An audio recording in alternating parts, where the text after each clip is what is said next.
Joe Masseria was an Italian-American mafia boss who rose to power in the early 20th century. He was born in Sicily and immigrated to the United States as a young man, where he quickly rose through the ranks of organized crime, becoming one of the most powerful mobsters in New York City. Masseria was known for his violent tactics and was involved in numerous criminal activities, including bootlegging, gambling, and murder. His reign ended when his death was ordered by his own lieutenant, Charles "Lucky" Luciano, which paved the way for Maranzano to become one of the first boss of bosses of the American Mafia.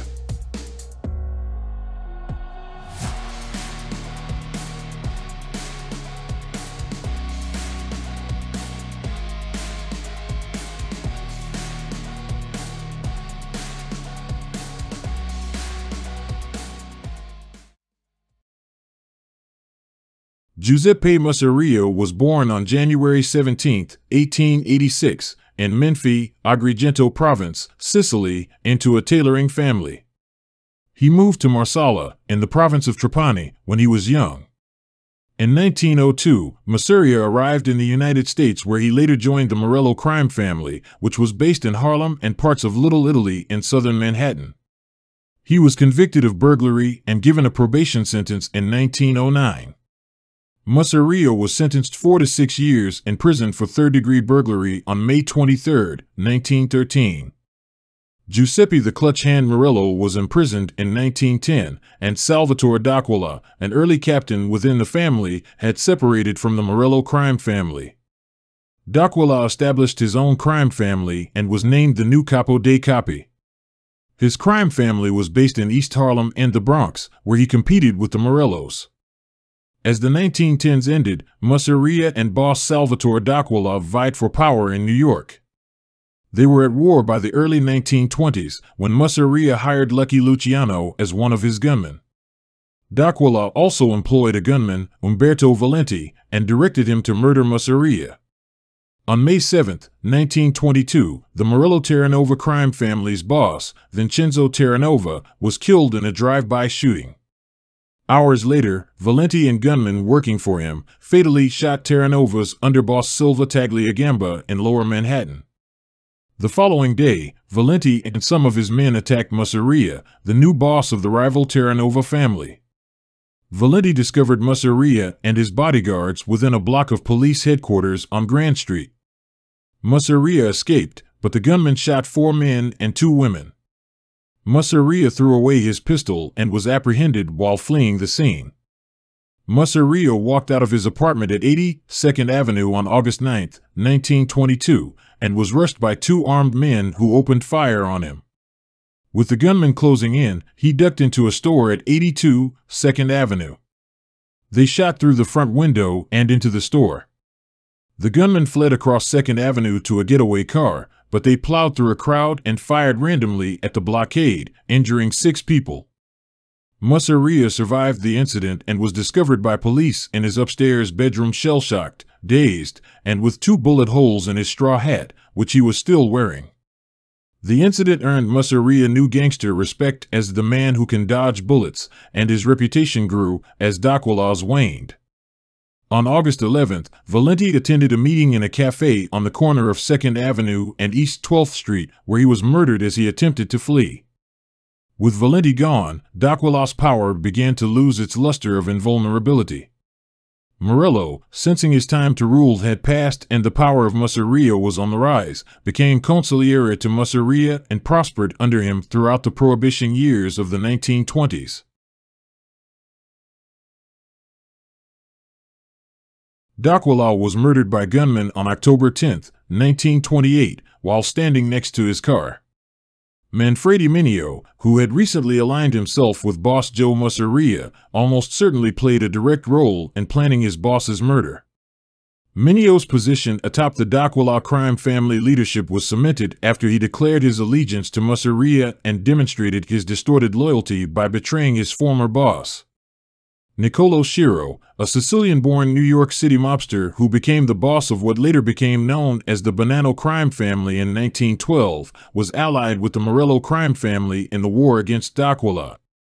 Shiro attempted to replicate his neutrality strategy with Masseria, but he was strongly opposed by Salvatore Maranzano and Buffalo boss Stefano Magaddino. Shiro provoked Masseria's ire after warning San Francisco boss Frank Lanza of a mafia plot to kidnap him. Vito Bonventura, a New York City mobster who was also a leading member in the later-named Bonanno crime family, was assassinated at his home on July 15, 1930. Bonventura had become a target as Castellammarese-born members of Shiro's gang began to threaten rival boss Joe Masseria's domination over mafia gangs. Masseria claimed Shiro had violated the rules and demanded that he pay him $10,000 and step down as leader of his mafia crime family. Shiro agreed. This resulted in Maranzano being promoted to boss, which soon resulted in a conflict with Masseria and his allies, known as the Castellammarese War. During the Castellammarese War, which lasted from 1930 to 1931, Masseria and Morello fought against a rival group led by Salvatore Maranzano and Joseph Bonanno in Brooklyn. Morello, a seasoned killer, was appointed as Masseria's war chief and strategic advisor. Morello, one of the war's first victims, was killed on August 15, 1930, while collecting cash receipts in his East Harlem office with associate Joseph Periano. Joseph Valachi, the first made man in the American Mafia to turn state's evidence, identified Morello's killer as a Castellammarese gunman he knew as Buster from Chicago. Buster from Chicago was a pseudonym used for a mobster and freelance hitman of the 1930s. Some claim that Buster was gangster Sebastiano Domingo, notably Bill Bonanno, the son of Bonanno crime family leader Joseph Bonanno, who participated in the war. Others charge that Buster is a character created by Joe Valachi to evade his responsibility for various killings. Mineo was named Masseria's new war chief and strategist after Morello was killed, and he quickly realized that the Castellammarese were gaining more support and ground as the war progressed. Mineo believed that the only way to end the war and re-establish control over the New York Mafia was to find and kill Maranzano before he could kill Masseria. Mineo and his lieutenant Steve Ferrigno were murdered in the courtyard of an apartment building on Pelham Parkway in the Bronx on November 5, 1930. After Maranzano's men saw their target, Masseria, entering the building earlier in the week, they rented a first-floor apartment in the building. When the gunmen saw Mineo and Ferrigno in the garden, they took advantage of the situation and shot both of them from the apartment window. Lucky Luciano agreed to engineer the death of his boss, Joe the Boss Masseria, in exchange for receiving Masseria's rackets and becoming Maranzano's second-in-command in a secret deal with Maranzano. Back in the 1920s, Joe Adonis worked as an enforcer for Frankie Yale, the boss of some Brooklyn rackets. By 1930, Adonis had joined the Masseria faction. As the war turned against Masseria, Luciano secretly approached Maranzano about switching sides. When Masseria learned of Luciano's betrayal, he approached Adonis about killing him. Adonis, on the other hand, forewarned Luciano about the murder plot. On April 15, 1931, Luciano lured Masseria to a meeting where he was murdered at the Nuova Villa Tomorrow restaurant on Coney Island.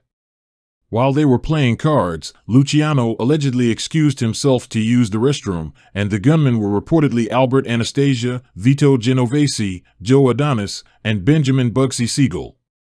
Ciro the Artichoke King Terranova drove the getaway car, but legend has it that he was too shaken to drive away and had to be pushed out the driver's seat by Siegel. The police brought Luciano in for questioning, but suspected a gangster named John Silkstockings Giustra of being one of the gunmen in Masseria's murder at the time. This was based on a confidential informant's report and the identification of one of the coats found at the murder scene as belonging to Giustra. After Giustra was murdered on July 9, 1931, the case was dropped.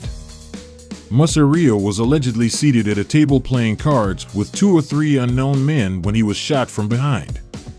He died as a result of gunshot wounds to the head, back, and chest. According to the autopsy report, he died on an empty stomach.